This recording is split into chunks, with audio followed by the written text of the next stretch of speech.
அஸ்ஸலாமு அலைக்கும் வரஹ்மத்துல்லாஹி வபரகாத்துஹு. உகத்திமு பிஸ்மில்லாஹி ஜல்ல வகஸ்ஸமா வஹம்திலு ஹம்தம் பித்தவாமி முவஸ்ஸமா உஸல்லிமு தஸ்லீமன் கஸீரன் கியாஸமா உஸல்லி ஸலாத்தன் தம்லஉல் அர்ள வஸ்ஸமா அலா மல்லஹுல் அஅலல் உலா முதபவ்வஉ ஸலாத்தும் வ தஸ்லீமும் வ அஸ்கா தஹிய்யதி அலல் முஸ்தஃபல் ஹாதில் பராயா முஹம்மதி உஸல்லி அலா கைரில் அனாமி வ சய்யிதி ஸலாத்தம் பிஹா அர்ஜு லிகா முஹம்மதி அல்லாஹும்ம ஸல்லி வ ஸல்லிம் வ பாரிக் அலைஹி. மேலப்பாளையம் நகர மஜ்லிஸுல் உலமா சபை 20வது ஆண்டாக நடத்தக்கூடிய இந்த சிறப்பான மீலாது மஜ்லிஸில் கலந்து கொண்டு பங்கெடுத்து கொண்டிருக்கக்கூடிய நம் அனைவரையும் அல்லாஹு ரப்புல் ஆலமீன் அவனது நபியினுடைய ஷஃபாஅத்துக்கும் அன்புக்கும் தகுதியானவர்களாக அல்லாஹ் அங்கீகரிப்பானாக. பூமியில் இருக்கக்கூடிய இடங்களிலேயே அல்லாஹ்விற்கு மிக பிரியமான இடங்களில் ஒன்றான அவனுடைய பள்ளிவாசலில் அல்லாஹ் நம்மையெல்லாம் ஒன்று கூட்டியிருப்பது போன்று நாளை மறுமையில் நம்மையும் நம்மை பெற்றெடுத்து வளர்த்து ஆளாக்கி நமக்கான அடையாளங்களை உலகில் பெற்றுத்தந்த நம் பெற்றோர்களையும் நாம் பெற்றெடுத்த நம் பிள்ளைகள், நம் உடன் பிறந்தவர்கள், மனைவிமார்கள், நம் உறவினர்கள், வாழ்க்கையில் நாம் உயர்வதற்கும் முன்னேறுவதற்கும் நேர்வழியில் நடப்பதற்கும் நல்ல நிலைக்கு வருவதற்கும் யாரெல்லாம் காரணமாக இருந்தார்களோ அத்தனை நபர்களையும் கண்மணி நாயகம் முஹம்மது ரசூலுல்லாஹி ஸல்லல்லாஹு அலைஹி வஸல்லம் அவர்களோடு அல்லாஹ் உயர்ந்த சொர்க்கத்தில் ஒன்று சேர்த்து நல்லருள் புரிவானாக. மரியாதைக்குரிய உலமா பெருமக்களே, பெரியவர்களே, சகோதரர்களே, கண்மணி நாயகம் முஹம்மது ரசூலுல்லாஹி ஸல்லல்லாஹு அலைஹி வஸல்லம் அவர்கள் நமக்கு கற்றுத்தந்த வாழ்வியல் என்பது 2 அடிப்படைகளை கொண்டது. முதலாவது மஅல் ஹாலிக், படைப்பாளனாகி அல்லாஹுவோடு தொடர்புடையது. இரண்டாவது மஅல் மஹ்லூக், படைப்பினங்களோடு தொடர்புடையது. வெறுமனே மனிதர்களோடு மட்டும் தொடர்புடையதல்ல. அந்த வாழ்வியல் இந்த பூமியில் இருக்கக்கூடிய மரம், செடி, கொடிகளோடும் தொடர்புடையது. மஅல் மஹ்லூக், படைப்பினங்களோடு தொடர்புடையது. முதலாவது அடிப்படையான அல்லாஹோடு தொடர்புடைய விஷயங்களை ஆன்மீகம் என்று சொல்கிறோம். தொழுகை, நோன்பு, ஹஜ்ஜி, தனிமனித ஒழுக்கங்கள் எல்லாம் அதற்குள்ளே அடங்கும். மஅல் மஹ்லூக் என்று சொல்லப்படுகின்ற படைப்பினங்களோடு நாம் எப்படி நடந்து கொள்ள வேண்டும் என்ற அந்த 2வது அடிப்படை இருக்கிறதல்லவா, இதுதான் அரசியல். இதற்குள்ளே குடும்பம், சமூகம், நீதி பரிபாலனம், பாதுகாப்பு அம்சம், இதுவெல்லாம் இதற்குள்ளே அடங்கும். இந்த 2 அடிப்படைகளில் வாழ்வியலை முஹம்மது ரசூலுல்லாஹி ஸல்லல்லாஹு அலைஹி வஸல்லம் அவர்கள் நமக்கு கற்றுத்தந்திருக்கிறார்கள். இமாம் தபரானி ரஹ்மத்துல்லாஹி அலைஹி அவர்கள் ஒரு ஹதீஸை பதிவு செய்வார்கள். முஆத் இப்னு ஜபல் ரலியல்லாஹு அன்ஹு அவர்களை முஹம்மது ரசூலுல்லாஹி ஸல்லல்லாஹு அலைஹி வஸல்லம் அவர்கள் யமன் நாட்டினுடைய ஆளுநராக, அதிகாரியாக அனுப்பி வைக்கின்ற பொழுது ஒரு உபதேசம் செய்தார்கள். அந்த உபதேசத்தினுடைய வார்த்தைகளில் இப்படி ஒரு செய்தியை இமாம் தபரானி ரஹ்மத்துல்லாஹி அலைஹி அவர்கள் பதிவு செய்கிறார்கள். யா முஆத் இத்தகில்லாஹ ஹைசுமா குன்த, நீ எங்கிருந்தாலும், உன் வாழ்க்கையில் எந்த நிலையில் இருந்தாலும் அல்லாஹ் உன்னை பார்த்து கொண்டிருக்கிறான் என்ற உணர்வோடு, சிந்தனையோடு அவனை அஞ்சி உன்னுடைய செயல்பாடுகளை நீ அமைத்துக்கொள். இது ஆன்மீகம். 2வது சொன்னார்கள் முஹம்மது ரசூலுல்லாஹி ஸல்லல்லாஹு அலைஹி வஸல்லம் அவர்கள், நீ அதிகாரியாக செல்லக்கூடிய யமனுடைய மக்களிடத்தில் வஹாலிகின் நாஸ பிஹுல்கின் ஹஸனின், அவர்களிடத்திலே நல்ல குணங்களை வெளிப்படுத்தி சிறந்த வாழ்க்கையை அவர்களிடத்திலே நீ வாழ்ந்து காட்டி என்றார்கள் கண்மணி நாயகம் முஹம்மது ரசூலுல்லாஹி ஸல்லல்லாஹு அலைஹி வஸல்லம் அவர்கள். இந்த மார்க்கத்தை, நபியினுடைய வாழ்வியலை அரசியல் கண்ணோட்டத்தோடு அலசக்கூடிய ஆய்வாளர்கள் சொல்லுவார்கள், இது அரசியல்.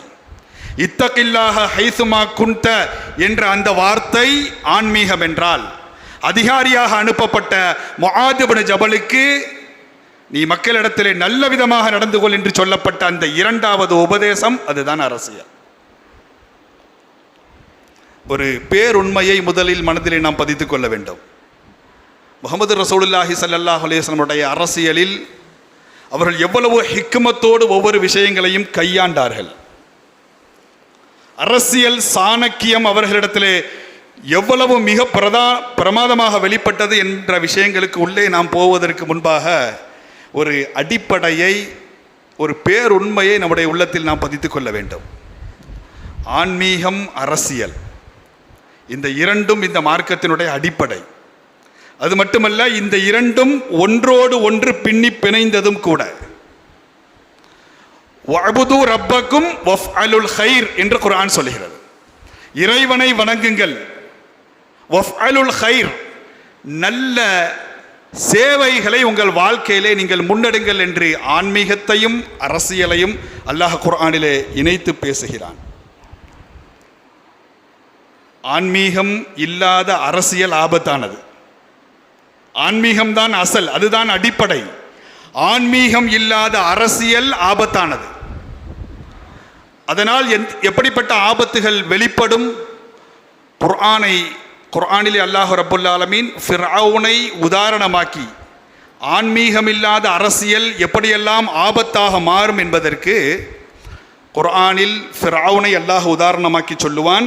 இன்ன ஃபிர்அவுன அலா ஃபில் அர்த் வஜஅல அஹ்லஹா ஷியஆ யஸ்தல்இஃபு தாயிஃபதம் மின்ஹும் வயுதப்பிஹு அப்னாஅஹும்.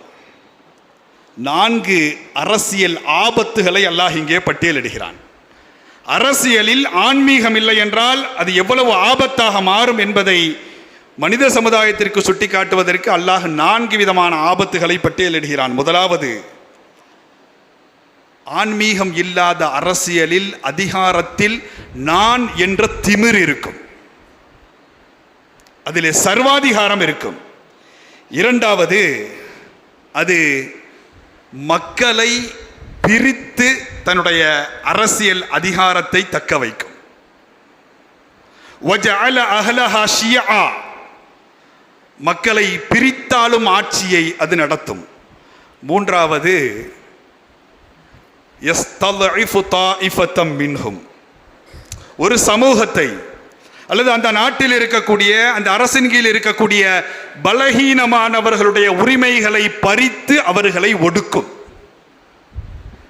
நான்காவது, ஆன்மீகம் இல்லாத அரசியலால் என்னென்ன ஆபத்துகள் ஏற்படும் என்பதை ஃபிர்அவுனுடைய வாழ்வியல் மூலமாக நமக்கு உணர்த்துகின்ற அல்லாஹ் 4வது சொல்லுவது,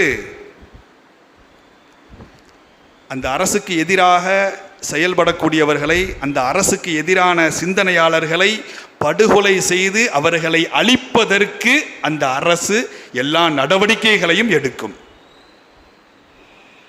ஆன்மீகம் இல்லாத அரசியல் அது மிக ஆபத்தானது. அதே போன்றுதான் அரசியல் இல்லாத ஆன்மீகமும் ஆபத்தானது, அழிவுக்குரியது. நான் தொழுகிறேன், நான் நோன்பு நோக்கிறேன், நான் ஹஜ்ஜி செய்கிறேன் என்ற மனநிலையோடு சமூகத்தில் என்ன நடந்தாலும் எனக்கு கவலை இல்லை, நாட்டின் நிலை எப்படி போனாலும் அதை பற்றி நான் யோசிக்க மாட்டேன் என்ற மனநிலை இருக்கிறதல்லவா, இது முஹம்மது ரசூலுல்லாஹி ஸல்லல்லாஹு அலைஹி வஸல்லம் சூஃபியாக்கள் சொல்கிறார்கள். இந்த உம்மத்தினுடைய ஆன்மீக அரசர்கள், பேராளுமைகள் என்ற அறியப்பட்டவர்கள் சொல்கிறார்கள், அரசியல் இல்லாத ஆன்மீகமும் ஆபத்தானது. நான் தொழுகிறேன், நான் நோன்பு நோக்கிறேன், நான் ஹஜ்ஜி செய்கிறேன், சமூகத்தில் எது நடந்தாலும் அது பற்றி எனக்கு கவலை இல்லை என்ற சிந்தனை, இந்த மனநிலை முஹம்மது ரசூலுல்லாஹி ஸல்லல்லாஹு அலைஹி வஸல்லம் அவர்கள் காட்டி தந்த தஸவ்வுஃப் என்ற ஆன்மீகத்திற்கு எதிரானது என்று சூஃபியாக்கள் சொல்கிறார்கள். இந்த உம்மத்திலே சில ஆன்மீக பேராளுமைகள் இருக்கிறார்கள். அவர்களை போன்று யாராலும் ஆன்மீகத்தை பேச முடியாது என்ற அளவுக்கு அதில் உச்ச நிலையில் இருப்பவர்கள். அதிலே ஒருவர் ஹுஜ்ஜத்துல் இஸ்லாம் இமாம் கஸாலி ரஹ்மஹுல்லாஹி அலை தன்னுடைய யஹ்யா உலூமுத்தீன் என்ற நூலிலே இமாம் கஸாலி ரஹ்மஹுல்லாஹி அலைஹி அவர்கள் எழுதுவார்கள், அத்தீனு வல் முல்கு தௌமஆன். தீனும் அதாவது ஆன்மீகமும் அரசியலும் இரட்டை குழந்தைகளை போன்றது. ஃபத்தீனு அஸ்லுன் வ சுல்தானு ஹாரிசுன். தீன் என்பது அடிப்படை, அதிகாரம் அரசியல் என்பது அந்த தீனுக்கான பாதுகாப்பு, அதை பாதுகாக்கக்கூடிய பாதுகாவலன் என்று சொல்லிவிட்டு இமாம் கஸாலி ரஹ்மஹுல்லாஹி அலைஹி அவர்கள் தொடர்ந்து எழுதுவார்கள், வமாலா அஸ்ல லஹு ஃபமஹ்தூமுன். எதற்கு அடிப்படை இல்லையோ அது இடிந்துவிடும். வமாலா ஹாரிஸ லஹு ஃபலாயிஉன். எதற்கு பாதுகாப்பு இல்லையோ பாதுகாவலன் இல்லையோ அதுவும் அழிந்துவிடும் என்பார்கள் இமாம் கஸாலி ரஹ்மஹுல்லாஹி அலைஹி அவர்கள்.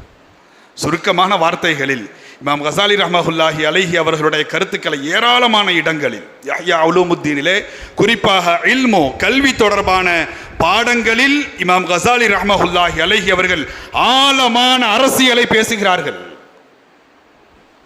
ஆழமான அரசியலை பேசுகிறார்கள். சுருக்கமான வார்த்தைகளில் இமாம் கஸாலியினுடைய அரசியல் பார்வையை நாம் சொல்லுவதாக இருந்தால், ஆன்மீகம் இல்லாத அரசியல் என்பது மக்களுக்கான அதிகாரமாக இல்லாமல் அது மக்கள் மீதான அதிகாரமாக இருக்கும். அரசியல் இல்லாத ஆன்மீகம் என்பது ஒரு மனிதனை நல்லவனாக மாற்றும், ஆனால் அந்த நல்ல மனிதன் வாழ வேண்டிய சமூகத்தை அது அழித்து நாசமாக்கிவிடும் என்பார்கள் இமாம் கஸாலி ரஹ்மஹுல்லாஹி அலைஹி. ஆக இந்த அடிப்படையை முதலில் நாம் பதித்துக் கொள்ள வேண்டும். ஆன்மீகமும் அரசியலும் பிரித்து பார்க்க முடியாத அளவுக்கு பின்னி பிணைந்தது. முஹம்மது ரசூலுல்லாஹி ஸல்லல்லாஹு அலைஹி வஸல்லம் அவர்களுடைய வாழ்க்கையை நாம் புரட்டினால் ஆன்மீகம் அரசியல் என்று பிரித்து பார்க்க முடியாத அளவுக்கு அங்கே பின்னி பிணைந்திருப்பதை நாம் பார்க்க முடியும். ரசூலுல்லாஹி ஸல்லல்லாஹு அலைஹி வஸல்லம் அவர்களுடைய அரசியல் பார்வையே அது தனியானது. பொதுவாக ஆட்சியை கைப்பற்றி அதிகாரத்தை அடைவதுதான் அரசியலில் அரசியல்வாதிகளிடத்தில் பெரும் இலக்காக பார்க்கப்படுகிறது. அதிகாரத்தை அடைவது, தேர்தல் வெற்றி மூலமாக ஆட்சியை கைப்பற்றி அதிகாரத்தை பெறுவதுதான் பெரும் இலக்காக உலகத்தில் அன்றும் சரி இன்றும் சரி அரசியலில் ஈடுபடக்கூடிய அரசியல்வாதிகளால் அதிகாரமே இலக்காக பார்க்கப்படுகிறது.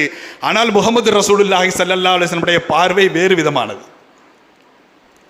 அரசியலில் முஹம்மது ரசூலுல்லாஹி ஸல்லல்லாஹு அலைஹி வஸல்லம் இலக்கு என்பது, லட்சியம் என்பது அதிகாரத்தை அடைவதல்ல.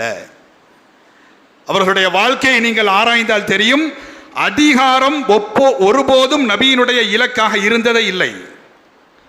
அதிகாரத்தை முஹம்மது ரசூலுல்லாஹி ஸல்லல்லாஹு அலைஹி வஸல்லம் அவர்கள் வெறும் கருவியாக மட்டும்தான் பார்த்தார்கள். நீதியை நிலைநாட்டுவதற்கான கருவியாக, சமூக ஒழுங்கை நிறுவுவதற்கான கருவியாக, பலகீனமானவர்களுடைய உரிமைகளை மீட்டு தரக்கூடிய ஒரு கருவியாக, மொத்தத்தில் அல்லாஹ்வின் வழிகாட்டல்களுக்கு உட்பட்ட நீதிமிக்க உம்மத்தை கட்டி எழுப்புவதற்கான வெறும் கருவியாக மட்டும்தான் முஹம்மது ரசூலுல்லாஹி ஸல்லல்லாஹு அலைஹி வஸல்லம் அவர்கள் அதிகாரத்தை பார்த்தார்கள்.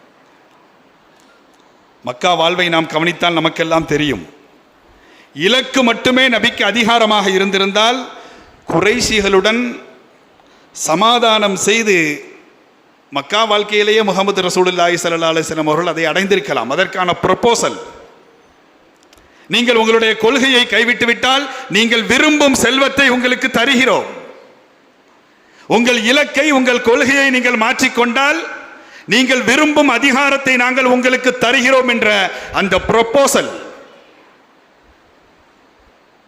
அந்த கோரிக்கை ரசூலுல்லாஹி ஸல்லல்லாஹு அலைஹி வஸல்லம் அவர்களிடத்திலே முன்வைக்கப்பட்டது. ஆனால் முஹம்மது ரசூலுல்லாஹி ஸல்லல்லாஹு அலைஹி வஸல்லம் அவர்கள் அதை ஏற்கவில்லை. காரணம், அரசியலில் அவர்களுடைய இலக்கு அதிகாரம் அல்ல. அதிகாரத்தை வெறும் கருவியாக மட்டுமே முஹம்மது ரசூலுல்லாஹி ஸல்லல்லாஹு அலைஹி வஸல்லம் அவர்கள் பார்த்தார்கள். இதில் இந்த உம்மத்திற்கு ஏராளமான அரசியல் பாடங்கள் இருக்கிறது. ஏராளமான அரசியல் பாடங்கள் இதில் இருக்கிறது. அரசியலில் ஈடுபடக்கூடியவர்கள் கொள்கையை அடகு வைத்து அதிகாரத்தை வாங்காத அரசியல் செய்ய வேண்டும் என்ற பாடம் இதிலே நமக்கு சொல்லித்தரப்படுகிறது. முஹம்மது ரசூலுல்லாஹி ஸல்லல்லாஹு அலைஹி வஸல்லம் அவர்கள் அல்லாஹுடைய திருப்தியை இலக்காக கொண்டவர்கள். அதை அடைவதற்கான ஒரு கருவியாக மட்டும்தான் அவர்கள் அரசியலை பார்த்தார்கள். மேற்கத்திய அரசியல் ஆய்வாளர்களில் மிக முக்கியமானவராக கருதப்படுகின்ற ஒருவர் WM வாட் என்று சொல்லப்படக்கூடிய ஒருவர். இவர் ஒரு கிறிஸ்தவ பாதிரியாராக இருந்தவர். நபியினுடைய வரலாற்றை படிக்கிறார், மக்கா வாழ்க்கையை படிக்கிறார். ஒரு பாதிரியார் மட்டுமல்ல, பெரும் பெரும் பல்கலைக்கழகங்களிலே, மேற்கத்திய நாடுகளில் இருக்கக்கூடிய பெரும் பெரும் பல்கலைக்கழகங்களிலே அரசியல் அறிவியல் என்ற துறையில் மிக பெரும் நிபுணராக, ப்ரொஃபஸராக பணியாற்றியவர். ரசூலுல்லாஹி ஸல்லல்லாஹு அலைஹி வஸல்லம் அவருடைய ஒரு மனிதர் எந்த துறையில் ஈடுபடுகிறாரோ அவர் எந்த விஷயத்தை பார்த்தாலும் அவர் துறை சார்ந்த கண்ணோட்டத்தோடு தான் பார்ப்பார். நபியினுடைய மக்கா வாழ்க்கையை படிக்கிறார், நபியினுடைய மதீனா வாழ்க்கையை படிக்கிறார். அவர் சார்ந்த அரசியல் கண்ணோட்டத்தோடு நபியினுடைய அந்த வாழ்க்கையை அவர் அணுகுகிறார். அதை அவர் அணுகி படித்து முடித்ததற்கு பின்பு அஷ்ஹது அல்லா இலாஹ இல்லல்லாஹ் வ அஷ்ஹது அன்ன முஹம்மதர் ரசூலுல்லாஹ் என்று சொல்லி கலிமா சொல்லிவிட்டார். முஹம்மது ரசூலுல்லாஹி ஸல்லல்லாஹு அலைஹி வஸல்லம் அவருடைய வெற்றிக்கான முக்கிய காரணங்கள் என்று சொல்லி அந்த வாட் என்ற அந்த ப்ரொஃபஸர் ஒரு 10 காரணங்களை குறிப்பிடுகிறார். அதிலே 3 விஷயங்களை முக்கியத்துவப்படுத்துகிறார். முதலாவது, நபியினுடைய வெற்றிக்கு காரணம் அவரிடத்தில் இருந்த கொள்கை உறுதி. இரண்டாவது, விஷன் என்ற தொலைநோக்கு பார்வை. மூன்றாவது, விஸ்டம் அஸ் எ ஸ்டேட்ஸ்மேன், அரசியல் தலைவராக முஹம்மது ரசூலுல்லாஹி ஸல்லல்லாஹு அலைஹி வஸல்லம் அவர்கள் வெளிப்படுத்திய சாணக்கியம் என்பதாக இவையெல்லாம் முஹம்மது ரசூலுல்லாஹி ஸல்லல்லாஹு அலைஹி வஸல்லம் வெற்றிக்கும் சாதனைக்குமான காரணங்களாக அவர் பட்டியலிடுகிறார். ஒரு நூலையே எழுதினார். ஆக்ஸ்போர்ட் யூனிவர்சிட்டியினுடைய பிரஸ் அந்த நூலை வெளியிட்டிருக்கிறது. அந்த நூலுக்கு அவர் என்ன பெயர் வைத்தார் தெரியுமா? Muhammad prophet and statesman. Muhammad ரசூலுல்லாஹி ஸல்லல்லாஹு அலைஹி வஸல்லம் அவர்கள் ஒரு இறை தூதர், அவர் ஒரு அரசியல் சாணக்கியர் என்று அந்த நூலுக்கு அவர் பெயர் வைத்தார். மிக பெரும் பேராளுமை அரசியலில் முஹம்மது ரசூலுல்லாஹி ஸல்லல்லாஹு அலைஹி வஸல்லம் அவர்கள். மதீனா வாழ்க்கையிலிருந்துதான் நபியினுடைய வெளிப்படையான அரசியல் துவங்குகிறது. வெளிப்படையான அரசியல், நபியினுடைய அரசியல் எந்த அளவுக்கு தாக்கத்தை அரேபிய சமூகங்களில் ஏற்படுத்தியது என்பதை மிக பெரும் ஆய்வுகளோடு வரலாற்று அரசியல் ஆய்வாளர்கள் பிரித்து தருகிறார்கள். நபியினுடைய அந்த அரசியல் சிந்தனை அரபிய சமூகங்களில் எப்படிப்பட்ட தாக்கங்களை, மாற்றங்களை ஏற்படுத்தியது. மதீனா வாழ்க்கையிலிருந்து அரசியல் துவங்குகிறது.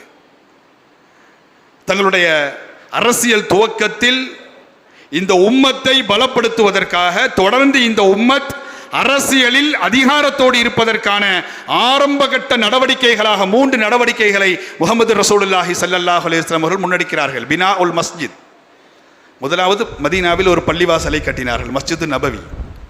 அது வெறும் பள்ளிவாசலாக மட்டும் இருக்கவில்லை, மக்கள் கூடும் மையமாக இருந்தது. நபியினுடைய அரசியல் விவகாரங்களுக்கான அலுவலகமாக இருந்தது, கல்வி மையமாக இது இருந்தது, வெளிநாட்டிலிருந்து வரக்கூடிய தூதர்களை சந்திக்கக்கூடிய தூதரகமாக அது இருந்தது. இந்த உம்மத்தை அரசியலில் வலுப்படுத்துவதற்காக அவர்கள் முன்னெடுத்த 3 முக்கியமான நடவடிக்கைகளில் முதன்மையானது பள்ளிவாசலை கட்டமைத்தார்கள். இரண்டாவது, இது ரொம்ப முக்கியமானது, இரண்டாவது மவாஹாத்து பைனல் முஹாஜிரீன் வல் அன்சார். மதீனாவில் இருந்த மக்காவாசிகளுக்கும், மக்காவிலிருந்து ஹிஜ்ரத் செய்து வந்தவர்களுக்கும் மதீனாவினுடைய பூர்வீக குடிமக்களுக்கும் இடையிலே சகோதரத்துவ பிணைப்பை ஏற்படுத்தினார்கள். ஹிஜ்ரத்திற்கு பின்பு ஒரு மிகப்பெரிய சிக்கல் ஒன்று ஏற்பட்டது. அது என்ன சிக்கல் என்றால் அகதிகள் பிரச்சனை. இன்றைக்கும் உலக அளவிலே தீர்க்க முடியாத பிரச்சனையாக பார்க்கப்படுகின்ற பிரச்சனைகளில் ஒன்று அகதிகள் பிரச்சனை. ஒரு நாட்டிலே பிரச்சனை நடக்கின்ற போது அல்லது போர் நடக்கின்ற பொழுது, அங்கு வாழ முடியாத சூழல் ஏற்படுகின்ற பொழுது, அந்த நாட்டை சார்ந்த மக்கள் தங்கள் உயிரை பாதுகாத்துக் கொள்வதற்காக, தங்கள் தலைமுறையை காப்பாற்றுவதற்காக எல்லாவற்றையும் விட்டுவிட்டு வேறு நாடுகளுக்கு அகதிகளாக செல்கிறார்கள். இந்த அகதிகளை எப்படி பராமரிப்பது, அவர்களை எப்படி நடத்துவது என்பது உலகளவில் இன்றைக்கும் சரியாக தீர்வு காணப்படாத ஒரு பெரும் பிரச்சனையாக இருக்கிறது. நாம் பார்க்கிறோம், பலஸ்தீனிலிருந்து ஆயிரக்கணக்கான லட்சக்கணக்கான மக்கள் வாழ முடியாத சூழ்நிலையால் ஜோர்டான், எகிப்து, சிரியா போன்ற நாடுகளுக்கு அகதிகளாக சென்று கொண்டிருக்கிறார்கள். அங்கே அகதிகள் என்ற கண்ணோட்டத்தோடு அவர்களுக்கு சில சலுகைகள் தரப்பட்டு வாழ்வாதாரங்கள் வழங்கப்படுகிறது. ரசூலுல்லாஹி ஸல்லல்லாஹு அலைஹி வஸல்லம் அரசியல் சாணக்கியத்தை பாருங்கள். இந்த அகதிகள் பிரச்சனையை முகமது ரசூலுல்லாஹி ஸல்லல்லாஹு அலைஹி வஸல்லம் அவர்கள் எப்படி கையாண்டார்கள் தெரியுமா? MW வால்ட் சொல்லுகிறார், நான் பிரமித்து போனேன் இந்த இடத்தில் முகமது ரசூலுல்லாஹி ஸல்லல்லாஹு அலைஹி வஸல்லம் அவருடைய அரசியல் சாணக்கியத்தை பார்த்து. அந்த அகதிகள் பிரச்சனையை முகமது ரசூலுல்லாஹி ஸல்லல்லாஹு அலைஹி வஸல்லம் அவர்கள் ஒரு சமூக ஒருங்கிணைப்பாக மாற்றினார்கள். மக்காவில் தன் சொத்தை, தனக்கு சொந்தமானதை விட்டு அகதியாக மதீனாவிற்கு வந்த அபூபக்கர் சித்திக், அவர் அகதி அல்ல, அவர் ஹாரிஜா இப்னு ஸைதினுடைய சகோதரர் என்று சமூக ஒருங்கிணைப்பை ஏற்படுத்தினார்கள். மக்காவிலே அனைத்தையும் விட்டு வந்த அப்துர் ரஹ்மான் இப்னு அவுஃப், அவர் அகதி அல்ல, அவர் சாதினுடைய சகோதரர் என்ற சமூக ஒருங்கிணைப்பை முகமது ரசூலுல்லாஹி ஸல்லல்லாஹு அலைஹி வஸல்லம் அவர்கள் ஏற்படுத்தினார்கள். மூன்றாவது நடவடிக்கை, மதீனாவிலே அன்றைக்கு முஸ்லிம்கள் மட்டும் இருக்கவில்லை, யூதர்கள் இருந்தார்கள். யூதர்கள் அல்லாத, இஸ்லாத்தை ஏற்காத வேறு சில அரபு கோத்திரங்களை, குலங்களை சார்ந்தவர்களும் இருந்தார்கள். முகமது ரசூலுல்லாஹி ஸல்லல்லாஹு அலைஹி வஸல்லம் அவர்கள் அவர்களோடு ஒரு புரிந்துணர்வு மற்றும் ஒருங்கிணைந்த பாதுகாப்பு ஒப்பந்தத்தை செய்து கொண்டார்கள். இதை சஹீஃபத்துல் மதீனா என்று வரலாறு பதிவு செய்து வைத்திருக்கிறது.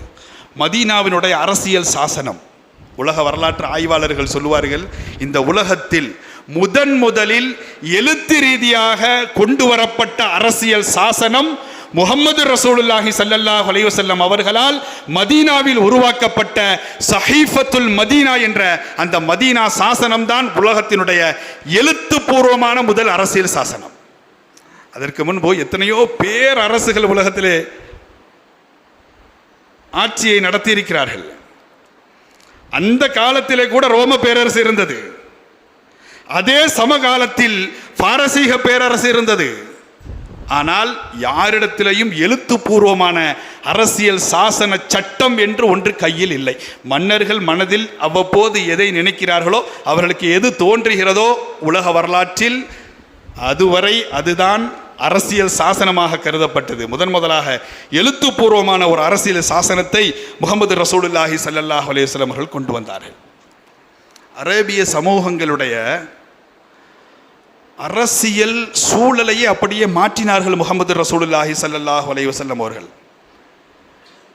இன்றைக்கு இருக்கக்கூடிய நவீன அரசியல் ஆய்வாளர்கள் சொல்லுவார்கள், அரபிய சமூகங்களை முகமது ஸல்லல்லாஹு அலைஹி வஸல்லம் அவர்கள் அவர்களுடைய காலத்தில் வாழ்ந்த அரேபிய சமூகங்களை ட்ரைபல் பாலிட்டிக்ஸ் என்பதிலிருந்து பொலிட்டிக்கல் கம்யூனிட்டியாக மாற்றினார்கள். அதாவது அரேபியர்களுடைய பாரம்பரிய அரசியல் என்ன தெரியுமா? ரசூலுல்லாஹி ஸல்லல்லாஹு அலைஹி வஸல்லம் அவர்கள் வருவதற்கு முன்பு அரேபியர்களுடைய பாரம்பரிய அரசியலாக இருந்தது ட்ரைபல் லாயல்ட்டி என்று சொல்வார்கள். அதாவது என் சமூகம், என் இனம், என் கபீலா, என் பாதுகாப்பு, இதுதான் அவர்களுடைய அரசியல். இதை தாண்டி அவர்களுக்கு என்று எந்த அரசியலும் கிடையாது. என் கபீலா, என் இனம், என் பாதுகாப்பு என்ற குறுகிய வட்டத்துக்குள் இருந்த அந்த அரபிய சமூகத்தின் அரசியலை முகமது ரசூலுல்லாஹி ஸல்லல்லாஹு அலைஹி வஸல்லம் அவர்கள் பொலிட்டிக்கல் கம்யூனிட்டியாக, அதாவது பாதுகாப்பு சார்ந்த அரசியல் சமூகம், உடன்படிக்கை மற்றும் பாதுகாப்பு சார்ந்த அரசியல் சமூகம் என்ற விசாலமான சிந்தனைக்கு கொண்டு வந்தார்கள். இன்றைக்கு நம்முடைய உம்மத்தை நாம் பார்த்து கவலைப்படுகிறோம். என் அமைப்பு, என் இயக்கம், என் கட்சி என்ற குறுகிய கண்ணோட்டத்தோடு அரசியல் செய்யக்கூடிய ஒரு காட்சியை இன்றைக்கு சமூகத்தில் நாம் பார்க்கிறோம். இது விரிவாக பேசுவதற்கான நேரம் இல்லை, சுருக்கமாக கவனப்படுத்துகிறேன். ட்ரைபல் பாலிடிக்ஸில் இருந்து, அதாவது என் இனம் என் பாதுகாப்பு என்ற அரசியல் பார்வையில் இருந்து என் சமூகம் எங்கள் பாதுகாப்பு என்ற விசாலமான சிந்தனைக்கு முகமது ரசூலுல்லாஹி ஸல்லல்லாஹு அலைஹி வஸல்லம் அவர்கள் அரபிய சமூகங்களுடைய பார்வையை விசாலப்படுத்தினார்கள். இன்று அதே சமூகம் என் இனம் என்று சொல்லாமல் என் இயக்கம், என் கட்சி, பார்ட்டிஸ், ஆர்கனைசேஷன், நேஷனலிசம் என்ற இந்த குறுகிய வட்டத்தோடு இன்றைக்கு முஸ்லிம்கள் தங்களுடைய அரசியலை சுருக்கி கொண்டதால் உலக அளவில், உள்நாட்டு அளவில் அரசியலுடைய வலிமையை இழந்த சமூகமாக இன்றைக்கு நாம் இருக்கிறோம். இந்த நிலை மாற வேண்டுமானால் உள்கட்டமைப்பு முகமது ரசூலுல்லாஹி ஸல்லல்லாஹு அலைஹி வஸல்லம் இந்த உம்மத்தை பலப்படுத்துவதற்கு அந்த உள்கட்டமைப்பாக இருந்த சமூக ஒருங்கிணைப்பையும் பிற சமூகங்களுடனான பாதுகாப்பு ரீதியான ஒப்பந்தங்களையும் அவர்கள் முன்னெடுத்தார்கள். அல்லாஹ் ரப்புல் ஆலமீன் அந்த மாற்றத்தை அரசியலில் இந்த சமூகத்திற்கு தந்தருள் புரிவானாக. 10 ஆண்டுகளில், வெறும் 10 ஆண்டு தான் ரசூலுல்லாஹி ஸல்லல்லாஹு அலைஹி வஸல்லம் அரசியல் வாழ்க்கை. முழு அரேபிய தீபகற்பத்தினுடைய அதிகாரத்தையும் அவர்கள் மௌத்தாகின்ற பொழுது அல்லாஹ் அவர்களுடைய கரங்களிலே தந்திருந்தான். எப்போதுமே எதிரிகள் நிறைந்த ஒரு துறையாக உலகத்திலே சில துறைகள் இருக்கிறது. அப்படிப்பட்ட துறைகளிலே ஒன்று அரசியல். அரசியலில் யார் அரசியலில் ஈடுபடுகிறார்களோ அவர்களுக்கு எப்போதுமே எதிரிகள் இருந்து கொண்டே இருப்பார்கள். அரசியலில் எதிரிகளாக இருப்பவர்களை எப்படி கையாள வேண்டும், அவர்களுடைய விஷயத்தில் எப்படி நடந்து கொள்ள வேண்டும் என்பதற்கான சிறந்த முன்மாதிரிகளை, ஹிக்மத்துகளை முகமது ரசூலுல்லாஹி ஸல்லல்லாஹு அலைஹி வஸல்லம் அவர்கள் நமக்கு தந்திருக்கிறார்கள். பொதுவாக அரசியல் தலைவர்கள் தங்கள் எதிரிகளை எப்படி அழிப்பது, எப்படி ஒடுக்குவது என்றுதான் அவர்கள் யோசிப்பார்கள்.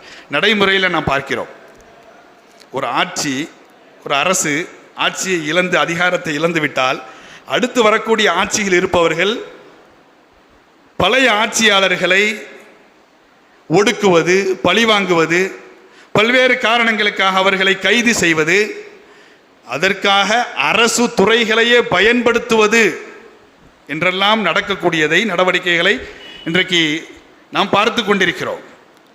அரசியலில் எதிரிகளை எப்படி அழிப்பது, அவர்களை எப்படி ஒடுக்குவது என்றுதான் பெரும்பாலான அரசியல்வாதிகள் யோசிப்பார்கள். பொதுவாக அரசியல்வாதிகள் யோசிப்பார்கள்.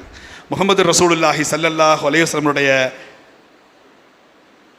பார்வை இதில் எப்படி இருந்தது தெரியுமா? எதிரியை எப்படி நமக்கு சாதகமாக மாற்றுவது என்று யோசிப்பார்கள். எதிரியை எப்படி நமக்கு சாதகமாக மாற்றுவது? MW வால்ட் என்ற அந்த ப்ரொஃபசர் சொல்லுகிறார், எதிரிகள் விஷயத்திலே முகமது ரசூலுல்லாஹி ஸல்லல்லாஹு அலைஹி வஸல்லம் அவருடைய வெளிப்படுத்திய அந்த அரசியல், அது என்னை மெய்சிலிர்க்க வைத்தது. எனிமி எலிமினேஷன் என்பதற்கு பதிலாக எனிமி டிரான்ஸ்ஃபர்மேஷன், எதிரியை அழிப்பது என்பதற்கு பதிலாக எதிரியினுடைய உள்ளத்தில் இருக்கக்கூடிய நம்மீதான எதிர்ப்பை எப்படி மாற்றுவது என்ற கண்ணோட்டத்தோடு முகமது ரசூலுல்லாஹி ஸல்லல்லாஹு அலைஹி வஸல்லம் அவர்கள் அரசியலை முன்னெடுத்தார்கள். நாம் பார்க்கிறோம், நபியினுடைய மிக பெரும் அரசியல் எதிரியாக இருந்த பலர், இந்த மார்க்கத்தினுடைய பெரும் எதிரிகளாக இருந்த பலர், யமாமா நாட்டினுடைய மன்னர் சுமாமத் ibn Uthal, Khalid ibn Walid, Amr ibn al Aas, Abu Sufyan, இந்த மார்க்கத்தினுடைய பெரும் எதிரிகளாக இருந்தவர்கள் வரலாற்றில் பின்னால் ஒரு கட்டத்தில் இந்த மார்க்கத்தினுடைய, இந்த மார்க்க அரசியலுடைய மிக பெரும் ஆளுமைகளாக மாறினார்கள். எதிரிகளை எப்படி அழிக்க வேண்டும் என்று யோசிக்கின்ற அரசியலை முகமது ரசூலுல்லாஹி ஸல்லல்லாஹு அலைஹி வஸல்லம் அவர்கள் முன்னெடுக்கவில்லை. அங்கே ஒரு எதிர்மறையான அரசியலை முன்னெடுத்தார்கள். அதுதான் சாணக்கியம். எதிரிகளை எப்படி நண்பர்களாக மாற்றுவது? ஒருவரை, அரசியலில் ஈடுபடக்கூடிய ஒருவரை அல்லது ஒரு அரசியல் தலைவரை அவர் சிறந்த ஆளுமை என்று தீர்மானிக்க வேண்டுமானால் அதற்கென்று சில அளவுகோல்கள் இருக்கிறது. அந்த அளவுகோல்களிலே ஒன்று, அந்த அரசியல் தலைவர் அவர் பலகீனமாக இருந்த காலகட்டங்களில் அல்லது வீழ்ச்சி அடைந்திருந்த அவருடைய அரசியல் கால சூழ்நிலைகளில் அவர் எப்படி நடந்து கொண்டார் என்பதை மட்டுமே வைத்து ஒருவரை சிறந்த அரசியல்வாதி என்று தீர்மானிக்க முடியாது. மாறாக அவர் வெற்றி பெற்று அதிகாரத்தை அடைந்த போது மக்களிடம் அவர் எப்படி நடந்து கொண்டார், அதிகாரம் அவருடைய கையிலே வந்தபோது அவருடைய எதிரிகளை அவர் எப்படி கையாண்டார், நடத்தினார் என்பதை வைத்தே ஒருவர் எந்த அளவுக்கு அரசியலில் ஆளுமை மிக்கவர் என்பதை தீர்மானிக்க வேண்டும் என்பார்கள் ஆய்வாளர்கள். ஹிஜ்ரி 8 கிபி 630 ஆண்டு மக்காவினுடைய அதிகாரம் முகமது ரசூலுல்லாஹி ஸல்லல்லாஹு அலைஹி வஸல்லம் கைகளுக்கு வருகிறது. நபியை காலமெல்லாம் துன்புறுத்தியவர்கள், திட்டியவர்கள், பழித்தவர்கள், முஸ்லிம்களை படுகொலை செய்தவர்கள் அங்கே தோல்வியால் கூனி குறுகி நிற்கிறார்கள். முகமது ரசூலுல்லாஹி ஸல்லல்லாஹு அலைஹி வஸல்லம் அவர்கள் நினைத்திருந்தால் அவர்களை தண்டித்திருக்கலாம், அவர்களை பழிவாங்கி இருக்கலாம். அப்படி அவர்கள் தண்டித்திருந்தாலும் பழிவாங்கி இருந்தாலும் அதுவும் நீதியான ஒரு நிகழ்வாகவே அதுவும் அமைந்திருக்கும். ஆனால் முகமது ரசூலுல்லாஹி ஸல்லல்லாஹு அலைஹி வஸல்லம் அவர்கள் அங்கே மன்னிப்பையும் பாதுகாப்பையும் முக்கியத்துவப்படுத்தினார்கள். இதுதான் அரசியல் ஆளுமை, இதுதான் அரசியல் ஆளுமை. மாற்று கருத்து உடைய அனைவரையும் எதிரிகளாக ரசூலுல்லாஹி ஸல்லல்லாஹு அலைஹி வஸல்லம் அவர்கள் ஒரு காலமும் முடிவு செய்ய மாட்டார்கள். அவர்கள் சில விஷயங்களிலே மாறுபடலாம், அதற்காக அவர்களை ஒரே அடியாக எதிரிகளாக ரசூலுல்லாஹி ஸல்லல்லாஹு அலைஹி வஸல்லம் அவர்கள் பார்த்தது கிடையாது. மன்னிப்பையும் பாதுகாப்பையும் அவர்கள் முன்னிலைப்படுத்தினார்கள். இதுதான் ஒரு சாதாரண அரசியல் வெற்றியாளருக்கும் ஒரு அரசியல் சாணக்கியருக்குமான வித்தியாசம். அரசியல் சாணக்கியராக முகமது ரசூலுல்லாஹி ஸல்லல்லாஹு அலைஹி வஸல்லம் அவர்கள் இருக்கிறார்கள். நவீன அரசியல் மொழியிலே இதை இப்படி சொல்லுவார்கள், victory is a not moment of revenge. வெற்றி என்பது பழிவாங்கும் தருணம் அல்ல. ஒரு அரசியல்வாதிக்கோ அல்லது ஒரு தலைவருக்கோ கிடைக்கக்கூடிய வெற்றி என்பது அது பழிவாங்குவதற்கான தருணம் அல்ல, மாறாக அது ஒரு புதிய சமூக ஒழுங்கை கட்டமைப்பதற்கான தருணம். இந்த மாபெரும் அரசியல் சாணக்கியத்தை இந்த உலகத்திற்கு கற்றுக் கொடுத்தவர்கள் முகமது ரசூலுல்லாஹி ஸல்லல்லாஹு அலைஹி வஸல்லம் அவர்கள். 5 நிமிஷம். கொள்கையில் உறுதியாக இருப்பார்கள், அதே நேரத்தில் நடைமுறைகளில் நெகிழ்வுத்தன்மையை வெளிப்படுத்துவார்கள். சமுதாயத்தினுடைய தற்காலிக உணர்ச்சிகளை ரசூலுல்லாஹி ஸல்லல்லாஹு அலைஹி வஸல்லம் அவர்கள் பெரிதாக பார்க்க மாட்டார்கள். சமுதாயத்தினுடைய தற்காலிக உணர்ச்சிகளை விட எதிர்கால பலன்களை அவர்கள் எப்போதும் முன்னிலைப்படுத்தி யோசிப்பார்கள்.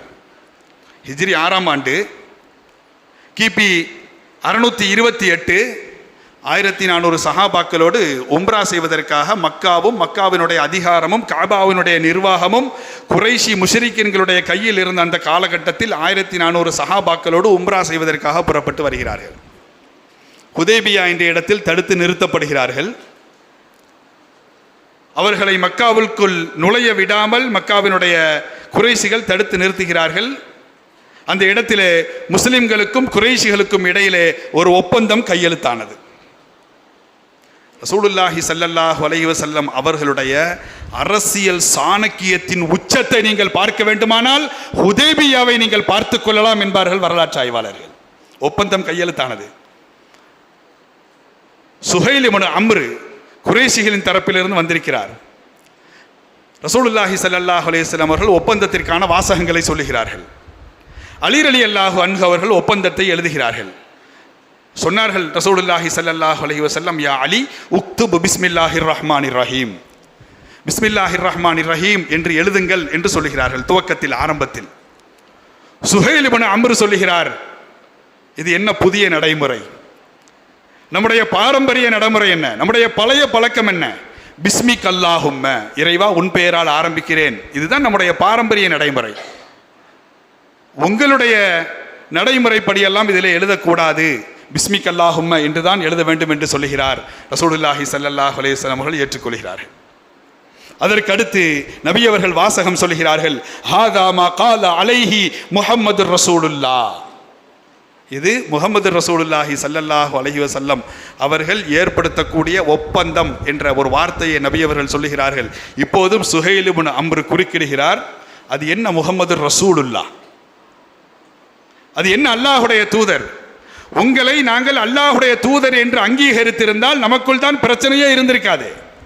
நமக்குள் ஏன் சண்டை, ஏன் இந்த ஒப்பந்தம்? எனவே முஹம்மது இப்னு அப்துல்லா, ரசூலுல்லா என்ற வார்த்தைக்கு பகரமாக இப்னு அப்துல்லா என்றுதான் இடம்பெற வேண்டும் என்று அவர் முரண்படுகிறார். அமைதியாக முகமது ரசூலுல்லாஹி ஸல்லல்லாஹு அலைஹி வஸல்லம் அவர்கள் அதை ஏற்றுக்கொள்கிறார்கள். ரசூலுல்லா என்ற அந்த வார்த்தை ஒப்பந்தத்திலிருந்து நீக்கப்படுகிறது. அரசியல் வல்லுநர்கள் சொல்லுவார்கள், சிறிய விஷயங்களை பிடித்து கொண்டு பெரிய இலக்குகளை நீங்கள் இழந்து விடாதீர்கள், அழித்து விடாதீர்கள். ஹுதைபியாவிலே முகமது ரசூலுல்லாஹி ஸல்லல்லாஹு அலைஹி வஸல்லம் அவர்கள் ஒப்பந்தம் எழுதுகின்ற பொழுது காட்டிய அந்த நெகிழ்வு தன்மை இருக்கிறதல்லவா, அது அவர்களுடைய அரசியல் சாணக்கியம். ஒப்பந்தத்திலே ரசூலுல்லா என்ற வார்த்தை இல்லை என்றால் அவர்களுக்கு நபித்துவம் இல்லை என்று ஆகிவிடுமா என்ன? ரசூலுல்லாஹி ஸல்லல்லாஹு அலைஹி வஸல்லம் உடைய அரசியல் உச்சத்தை பார்க்க வேண்டுமானால் ஹுதைபியாவினுடைய அந்த நிகழ்வை நாம் ஆராய வேண்டும், அலச வேண்டும். அதற்கு பின்பு ஒப்பந்தங்கள் எழுதப்பட்டது. ஒப்பந்தம் எழுதப்பட்டது. ஒப்பந்தத்தினுடைய பெரும்பான்மையான சரத்துக்கள் முஸ்லிம்களுக்கு நேர் எதிராக இருந்தது. சஹாபாக்களால் அதை ஏற்றுக்கொள்ள முடியவில்லை. இந்த ஆண்டு நீங்கள் மக்காவுக்குள் நுழையக்கூடாது, உம்ரா செய்யக்கூடாது, அடுத்த ஆண்டு தான் வர வேண்டும். அப்படி வந்தாலும் 3 நாட்கள் தான் நீங்கள் மக்காவில் தங்குவதற்கு அனுமதி. வருகின்ற பொழுது உறைவாளை தவிர ஆயுதங்களை எடுத்து வரக்கூடாது. ஒப்பந்தங்களுடைய ஷரத்துகள் இது. அதிலே ரொம்ப மோசமான ஒரு ஷரத்து என்னவென்றால், யாராவது ஒருவர் மக்காவில் இருந்து முஸ்லிமாகி உங்களிடத்திலே அடைக்கலம் தேடி வந்தால் அவரை நீங்கள் வைத்துக் கொள்ளக்கூடாது, திரும்ப எங்களிடத்திலேயே ஒப்படைத்து விட வேண்டும். அதே நேரத்தில் உங்களிடமிருந்து யாராவது இங்கே வந்தால் அவர்களை நாங்கள் ஒப்படைக்க மாட்டோம். அநீதியான, வெளிப்படையில் பார்ப்பதற்கு அநீதியான ஒரு ஒப்பந்தம். சஹாபாக்களால் இதை ஏற்றுக்கொள்ள முடியவில்லை. உணர்ச்சி கொந்தளிப்பில் இருந்தார்கள். உமர் ரலியல்லாஹு அன்ஹு அவர்கள் கேட்டே விட்டார்கள், நீங்கள் உண்மையிலேயே அல்லாஹ்வுடைய தூதர் தானா? நாம் சத்தியத்தில் தான் இருக்கிறோமா? நாம் ஏன் இவ்வளவு கூனி குறுகி செல்ல வேண்டும்? கொந்தளித்தார்கள் உணர்ச்சியால் சஹாபாக்கள். முஹம்மது ரசூலுல்லாஹி ஸல்லல்லாஹு அலைஹி வஸல்லம் அவர்கள் உமரை பார்த்து ஒரே ஒரு வார்த்தையை சொன்னார்கள், யா உமர் இன்னி ரசூலுல்லாஹ் வலஸ்து அஸீஹி வஹுவ நாசிரி. உமரே, நான் அல்லாஹ்வுடைய தூதர், நான் ஒரு காலமும் அவனுக்கு மாறு செய்ய மாட்டேன், நிச்சயமாக அவன் எனக்கு உதவி செய்வான் என்றார்கள் முஹம்மது ரசூலுல்லாஹ். உம்மத்தினுடைய தற்காலிக உணர்ச்சிகளை விட எதிர்காலத்தில் இந்த ஒப்பந்தத்தால் விளைய போகின்ற பலன்களை, விளைவுகளை யோசித்தார்கள் முஹம்மது ரசூலுல்லாஹி ஸல்லல்லாஹு அலைஹி வஸல்லம் அவர்கள். உம்ரா செய்ய முடியவில்லை, மக்காவிற்கு நுழைய முடியவில்லை. அந்த நேரத்தில் அபூ ஜந்தல் என்று அந்த சுஹைல் இப்னு அம்ருடைய மகன் அடிபட்டு உதைபட்டு அடைக்கலம் தேடி வந்தவரை மீட்டு கொண்டு மதீனாவிற்கு திரும்ப முடியவில்லை. கடினமான நிபந்தனைகள் ஏற்பட்டது. ஹுதைபியாவிலிருந்து அவர்கள் திரும்புகின்ற பொழுது அல்லாஹ் சொன்னான், இன்னா ஃபத்தஹனா லக்க ஃபத்தஹம் முபீனா.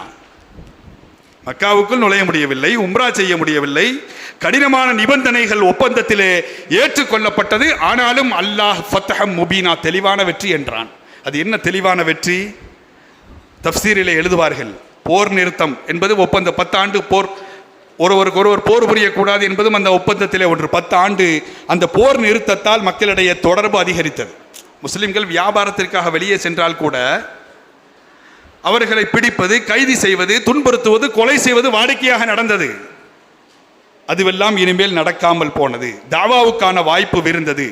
தாவா களத்தில் இருந்த இஸ்லாத்தை ஒரு இடத்திற்கு கொண்டு செல்கின்ற பொழுது அந்த தாவா களத்தில் இருந்த ஆபத்துகள் நீங்கியது. வெளிநாட்டு மன்னர்களின் அரைமனைகளுக்குள் இஸ்லாம் எடுத்து செல்லப்பட்டு அங்கே அது விவாதிக்கப்பட்டது.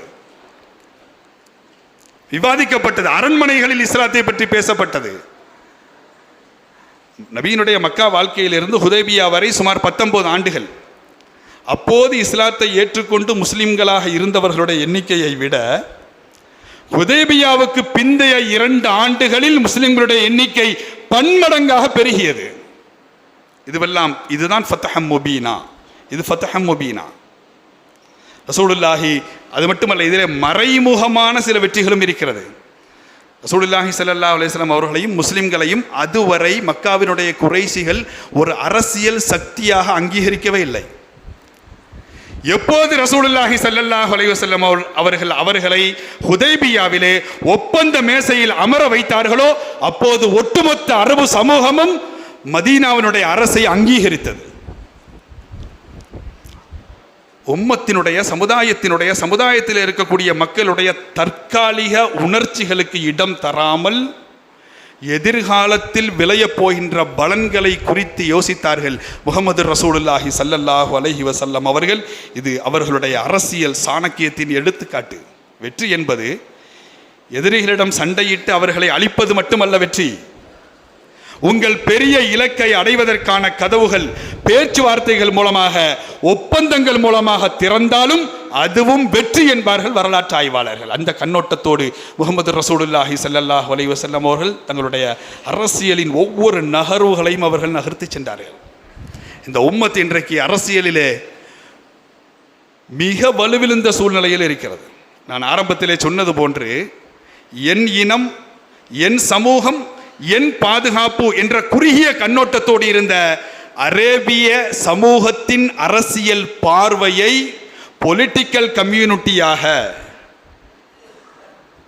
மாற்றிய முஹம்மது ரசூலுல்லாஹி ஸல்லல்லாஹு அலைஹி வஸல்லம் உம்மத்தினுடைய தற்கால நிலை என் இயக்கம், என் அமைப்பு, என் அரசியல், என் கட்சி என்ற ஒரு குறுகிய கண்ணோட்டத்தோடு இருக்கிறது. இது உலக அளவிலும் உள்நாட்டு அளவிலும் இந்த உம்மத்தினுடைய அரசியல் வலிமையை குறைத்திருக்கிறது. எல்லா விதத்திலும் அரசியலில் நம்மை மேன்மைப்படுத்திக் கொள்வதற்கான எல்லா வழிமுறைகளையும் நபியினுடைய வாழ்க்கையில் இருக்கிறது. எல்லாம் வல்ல அல்லாஹ் ரப்புல் ஆலமீன் அதை உணர்ந்து, அதை உள்வாங்கி, அதை வாழ்க்கையில் வெளிப்படுத்தக்கூடிய உம்மத்தாக அல்லாஹ் நம்மை மாற்றி அருள் புரிவானாக என்று கூறி, இந்த நிகழ்ச்சிக்கு இங்கே எல்லா ஏற்பாடுகளையும் செய்த தண்டன் ஜும்மா பள்ளிவாசல் ஜமாத் நிர்வாகத்திற்கும், எனக்கு இங்கே பேசுவதற்கான வாய்ப்பை தந்த நகர மஜ்லிஸ் உலமா சபைக்கும் எனது நன்றிகளை தெரிவித்துக் கொண்டு நிறைவு செய்கிறேன். வாஹிரு தஅவானா அல்ஹம்துலில்லாஹி ரப்பில் ஆலமீன். அஸ்ஸலாமு அலைக்கும் வரஹ்மத்துல்லாஹி வபரகாத்துஹு.